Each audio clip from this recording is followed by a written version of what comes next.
अस्सलामु अलैकुम वरहमतुल्लाहि वबरकात। जैसा कि आप देख रहे हैं हमारा यूट्यूब चैनल अत्तैयार दारुल इलाज भागटावाला, आपका मेज़बान हकीम मोहम्मद रफ़ीक भागटावाला सरगोदा पंजाब पाकिस्तान से आपसे मुखातब है। आज का हमारा जो मौजू है वो है अल्सर, आंतड़ियों का अल्सर। आंतड़ियों का अल्सर जो होता है वो आंतड़ियों के गुदूद जो होते हैं उनके सोज़शनाक होने की वजह से होता है, और ख़ास तौर पर आंतड़ियों के गुदूद जाज़बा जो हैं उसका सबसे बड़ा सबब होते हैं। इब्तदा में आंतों के गुदूद जाज़बा में तहरीक पैदा हो जाती है जो सुफरा की ज़्यादती या किसी खराश कुनिंदा से शुरू होती है, जिसका इजहार आंतड़ियों में मरोड़ और पेचश की सूरत में होता है। बार बार पखाने आते हैं और पेशाब की पखाने की यानी बौलो बरात की हाजत होती है, पखाने की हाजत होती है, लेकिन पखाना ना आने के बराबर होते हैं।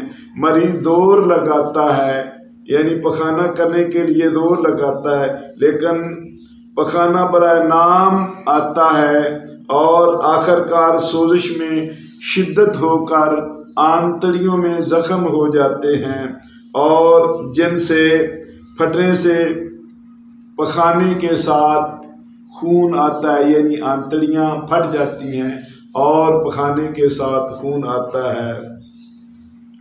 अगर ये 1-2 दिन तक हालत रहे और इसका इलाज कर लिया जाए तो फिर आंतड़ियों का अल्सर नहीं बनता। अगर ये एक अरसे तक मुसलसल ऐसे ही रहे यानी आंतड़ियों से खून और आऊं किस्म का या इसमें पीप वगैरह आए तो ये अल्सर हो जाता है।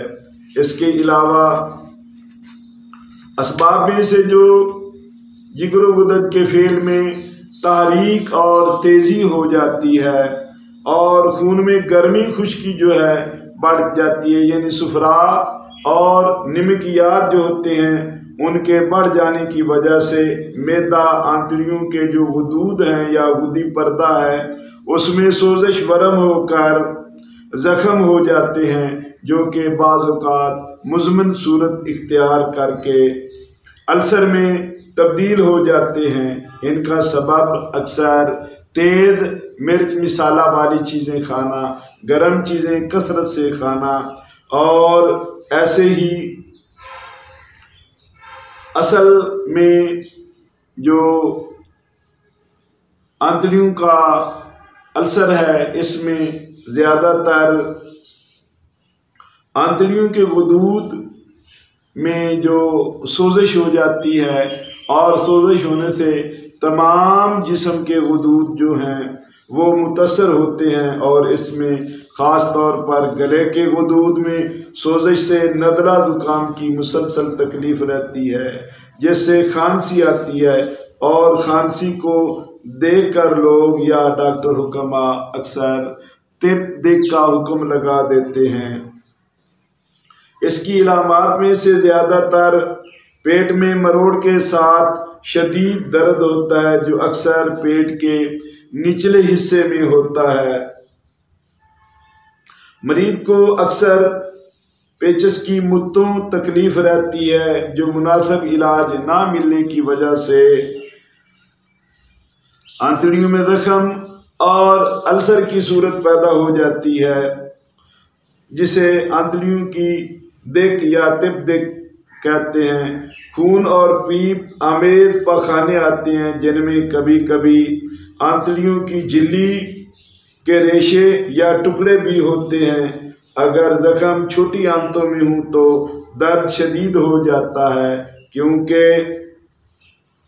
ये बेहद ज़कीउल हिस्स होती हैं अगर जख्म बड़ी आंतों में हो तो अक्सर पेचिश की शिकायत रहती है। बाज़ मरीजों को थोड़ा थोड़ा बुखार, पेट में रिया की शिद्दत होती है और हर वक्त पखाने की हाजत रहती है। थोड़ा थोड़ा पखाना आता रहता है। आंतड़ियों में ऐसा महसूस होता है जैसे कोई लेसदार मादा चिमट गया हो, जिसमें पखाने और हवा भी रुक रुक कर खारिज होते रहते हैं। ये अल्सर कभी गले के गदूद में जख्म के सबब भी हो जाता है। तो इसके लिए जो ग़िज़ाएँ और दवाएं हैं, इनमें से ख़ास तौर पर ग़िज़ा मक्खन और सौंफ और इलायची खुर्द का कावा जो है, और छिलका इसबगोल और तालम खाना वगैरह का कावा, एक एक माशा, दो माशा जो है वो इस्तेमाल करने से काफ़ी फ़ायदा होता है। इसके अलावा सब्ज़ी जो है वो कद्दू, तोरी, टिंडे, दाल माश वगैरह, पेठा, काली मिर्च और देसी घी डाल के इस्तेमाल करने से बहुत ज़्यादा फ़ायदा होता है। इसके अलावा नुस्खा जो है ये बहुत ही कारआमद है। शीरे उशर 1 तोला, हल्दी 15 तोला, इसको बारीक पीस कर मिलाकर 1 या 2 गोलियां दिन में 3 से 4 दफ़ा हमरा जो है पानी वो इस्तेमाल करें। इसके अलावा ये भी नुस्खा हमारा बहुत कामयाब है कि मलट्ठी 1 तोला, सौंफ 1 तोला, हल्दी 1 तोला, तीनों चीज़ों को बारीक पीस कर 1 या 2 माशा दिन में 4 मरतबा हमरा ताज़ा पानी इस्तेमाल कराएं। आंतड़ियों की टीबी, आंतड़ियों का अल्सर, आंतड़ियों में जो मरोड़ या खून अमेद पखाना आता है और गले के गदूद तक और जिस्म में कहीं भी जो है गदूद जो हैं मुतासर हो चुके हों, तो उनसे इनके इस्तेमाल से ये हमेशा के लिए ख़त्म हो जाता है। ख़ास तौर पर परहेज़ ज़रूरी है, यानी गर्म और खुश्क चीज़ों से परहेज़ करना है। तर गर्म और गर्म तर और तर सरद चीज़ें जो हैं वो इस्तेमाल करें, ग़िज़ाएँ दवाएँ इस्तेमाल करें, इंशाअल्लाह बहुत जल्द अफ़ाका हो जाएगा। वमा अलैना इल्लल